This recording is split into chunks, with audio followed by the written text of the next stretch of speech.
तो बढ़ती बेरोजगारी, महंगाई और प्रतियोगी परीक्षाएं ना करवाए जाने के विरोध में उत्तर प्रदेश के कई शहरों में छात्रों ने थाली बजाकर प्रदर्शन किया है।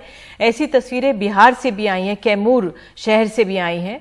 तो छात्रों की मांग है कि सरकार रोजगार के अवसर मुहैया करवाए और जल्द से जल्द प्रतियोगी परीक्षाएं करवाएं। ऐसे प्रदर्शन, जैसे हमने बताया, ये हम आपको बिहार के दिखा रहे हैं, लेकिन ज्यादातर जो तस्वीरें अब आ रही है दिखाने की कोशिश करेंगे वो यूपी से हैं। उत्तर प्रदेश के वाराणसी, हापुड़, प्रयागराज, अलीगढ़, वहां से ये तस्वीरें आई हैं। हमें कहा गया है कि ये जो तस्वीरें हैं ये प्रयागराज की हैं, जो आप अपनी स्क्रीन पर देख सकते हैं। तो उत्तर प्रदेश के कई शहरों से आज छात्रों ने, बेरोजगार युवाओं ने, महंगाई की मार झेल रहे लोगों ने थाली बजाकर विरोध प्रदर्शन किया है और ये तस्वीरें सामने आई हैं। कोशिश करेंगे अपने सहयोगी अजय सिंह से बात करने की। और ये तस्वीरें एक तरह से एक अनोखा प्रदर्शन था। अमूमन हमने देखा है कि जब लोग थाली बजाकर प्रदर्शन करते हैं तो पूरा एक साथ पूरा हमारा जो देश है एकजुट हो जाता है। हालांकि ये जो तस्वीरें हैं ये युवाओं का रोष प्रकट कर रही हैं उत्तर प्रदेश और बिहार के। अजय सिंह हमारे साथ फोन लाइन पर मौजूद हैं। अजय, उत्तर प्रदेश के कई शहरों से ये तस्वीरें आई हैं, अलीगढ़, प्रयागराज, बनारस, क्या हुआ, ये किस तरह से ये प्रदर्शन की शुरुआत हुई? आज इन लोगों ने शिक्षक दिवस था 5 तारीख के दिन, पहले से इन लोगों ने एक वो कर रखा था कि 5 तारीख को 5:05 पर वो हर जगह वो लोग जाकर के अपने अपने इंस्टीट्यूशन के बाहर इस तरीके से विरोध प्रदर्शन करेंगे। उसी कड़ी में कई जगह पर इस तरीके से उत्तर प्रदेश में और बिहार में जो परीक्षाएं नहीं हो रही हैं, जिनकी वजह से जो बेरोजगारी है, जो वैकेंसी नहीं निकल के आ पा रही है, तो उन तमाम चीजों को लेकर के, उन मुद्दों को लेकर के ये जो स्टूडेंट थे, छात्र थे, जो प्रतियोगी छात्र हैं, इन लोगों ने एक मुहिम बना करके विरोध किया। आपको बता दें निधि कि इसके पहले एक इन लोगों ने ट्वीट किया था, काफी लंबा ट्वीट जो चला था, तकरीबन 45 लाख तक ट्वीट करके एक अपना रेलवे के एग्जाम के लिए उन्होंने किया था।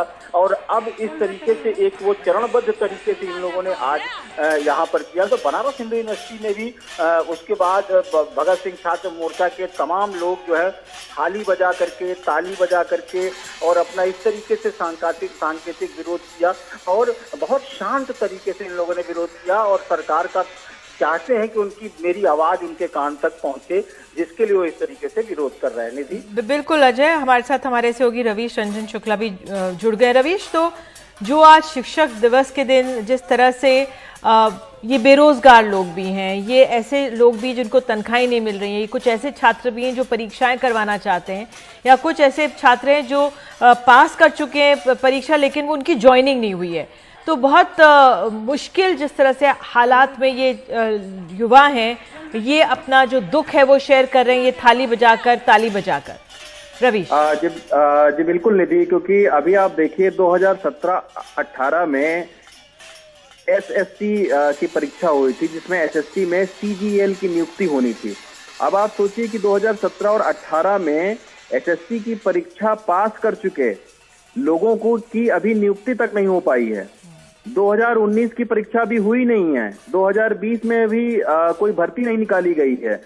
तो एक बहुत बड़ी संख्या में वो छात्र हैं जो इलाहाबाद में, जो बनारस में, जो दिल्ली में, जो कोटा में, जो अलग अलग शहरों में परीक्षा की तैयारी करने में अपना वक्त गुजार रहे हैं और जो कई सालों से लगे हुए हैं परीक्षा की तैयारी करने में।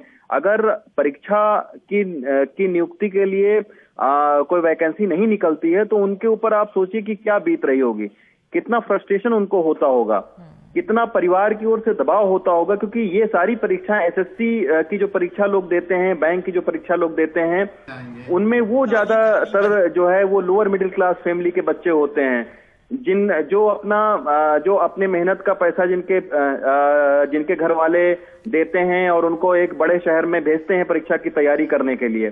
तो ऐसे में एक बहुत ही फ्रस्ट्रेशन उन लोगों को होता है और उसी फ्रस्ट्रेशन का नतीजा हो, जैसा कि अजय जी भी बता रहे थे कि ट्विटर में ट्रेंड करवाने से लेकर और थाली बजाने तक जो है वो उसी फ्रस्ट्रेशन का नतीजा है कि अब कहीं ना कहीं इन छात्रों को, इन लोगों को अब सड़कों पर आना पड़ रहा है, ट्विटर के जरिए अपनी बात को रखना पड़ रहा है। क्योंकि इन लोगों ने कई बार धरने प्रदर्शन किए, जब इन धरने प्रदर्शन को ना तो मीडिया कवर करना चाहती है ज्यादातर और ना ही सरकार इनकी ओर कान अपना रखना चाहती है, तब इनको इस तरीके का एक जो तरीका है वो अपनाना पड़ रहा है कि थाली बजाना पड़ रहा है शाम को, रवीश, और आप सोशल मीडिया पर मुहिम चलानी पड़ रही है। बिल्कुल मुहिम चढ़ानी पड़ती है। अपनी बात किस तरह से सामने रखें, ये आपने बात कही है और ये तस्वीरें उसकी गवाह हैं। एक छात्र ने कुछ बोला भी है, आइए सुनाते हैं दर्शकों को। ये विरोध इसलिए है क्योंकि हम लोग चाहते हैं कि सरकार हमारी बातें सुने। घर में माँ बाप का रोजगार चला गया है, भाइयों के रोजगार छिन गए हैं, हम लोग बहुत समस्या में हैं। हमारे पास खाने के लिए अब पैसे नहीं बचे हैं। थोड़ी बहुत जो अपनी पॉकेट मनी थी जिसे हम बचा के रखे थे और उसी से हम लोगों का खर्च चल रहा है। बस बहुत जल्द हम लोग यहाँ से चले जाएंगे। ताली थाली बजाए थे सम्मान में और आज बजा रहे हैं स्वाभिमान में। आरआरबी एनटीपीसी का एग्जाम डेट, मैं भी बेरोजगार हूँ, मुझे रोजगार दो। बेरोजगार साथियों के लिए ताली और थाली, एक बार मोदी जी के लिए तो एक बार बेरोजगारों के लिए भी बजनी चाहिए। I wanted to share with you, as you know that we had invited some applications for recruitment in various categories, and we had notified around 1,40,640 posts.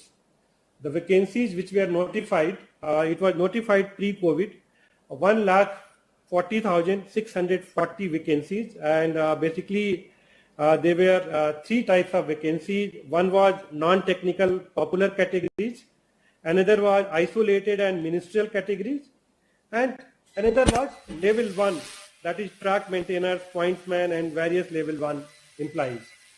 So we had invited applications for these three categories, and for 1,40,640 vacancies, we received 2 crore 42 lakh applications we received for 1,40,640 vacancies. And scrutiny of all these 2.42 crore applications was completed, and then due to COVID, we could not conduct this exam because for all these